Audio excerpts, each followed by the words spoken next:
The air bites shroudly. It is very cold. It is a nipping and eager air. What hour now?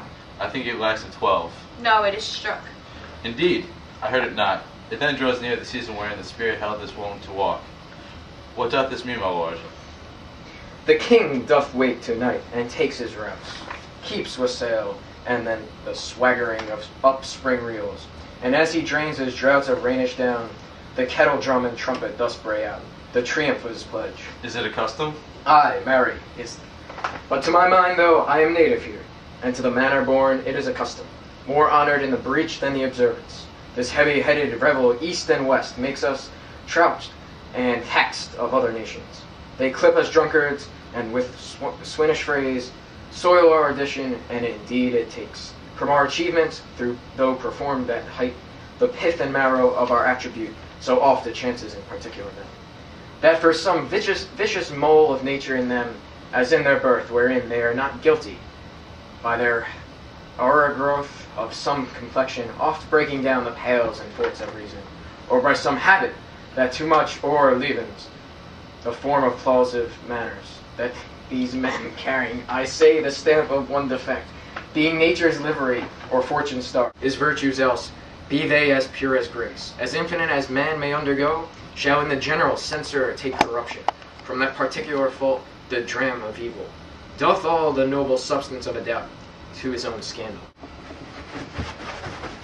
Look, my lord, it comes. Angels and ministers of grace, defend us. Be thou a spirit of health or goblin damned. Bring with thee heirs from heaven or bless from hell. Be thy intents wicked or charitable, thou comest in such a questionable shape that I will speak to thee, or I'll call thee Hamlet, king, father, royal dane. Oh, answer me. Let me not burst in ignorance, but tell why thy canonized bones, pierced in death, have burst their cerements, why the sepulchre, wherein we saw thee quietly, hath opt his ponderous and marble jaws to cast thee up again. What may this mean? That thou, dead corse, again in complete steel, revisits thus the glimpses of the moon, making night hideous, and we fools of nature so hardly to shake our disposition, with thoughts beyond the reaches of our souls. Say, why is this? Wherefore? What should we do? It beckons you to go away with it, as if some impartment they desire to you alone. Look with what courteous action. It waves you to a more removed ground, but do not go with it. No, by no means. It will not speak, then I will follow it. Do not, my lord. Why? What should be the fear? I do not set my life at a pin's fee, and for my soul, what can it do to that? Being a thing immortal as itself, it waves me forth again. I'll follow it. What if it tempts you toward the flood, my lord, or to the dreadful summit of the cliff, that beetles o'er his base into the sea, and there assume some other horrible form, which might deprive you sovereignty of reason, and drive you into madness? Think of it, the very place put toys of desperation, without more motive, into every brain that looks so many fathoms to the sea, and bears it roar beneath.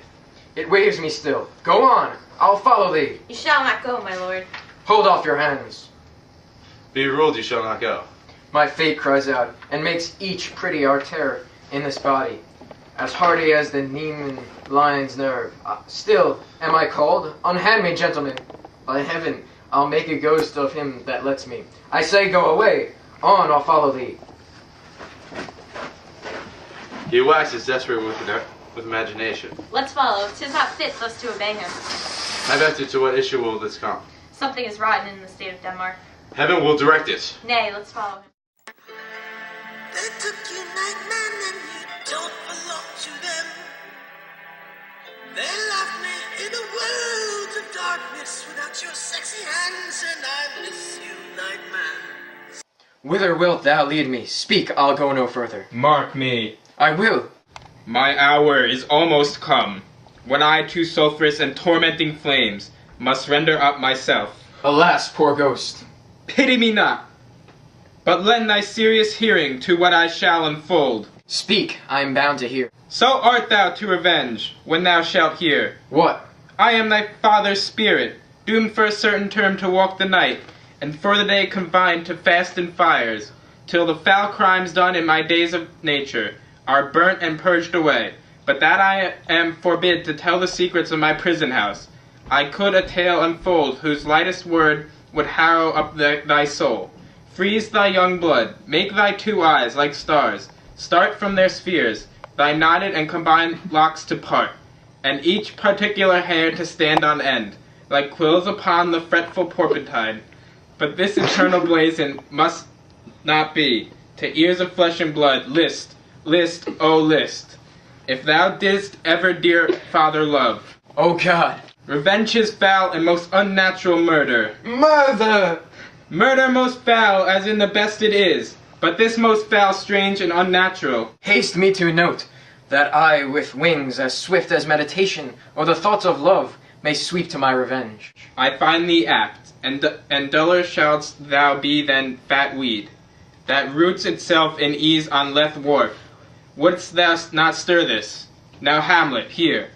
'Tis given out that, sleeping in mine orchard, a serpent stung me, so the whole ear Denmark is by a forged process of my death.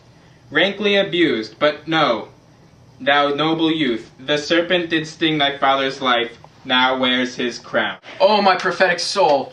My uncle?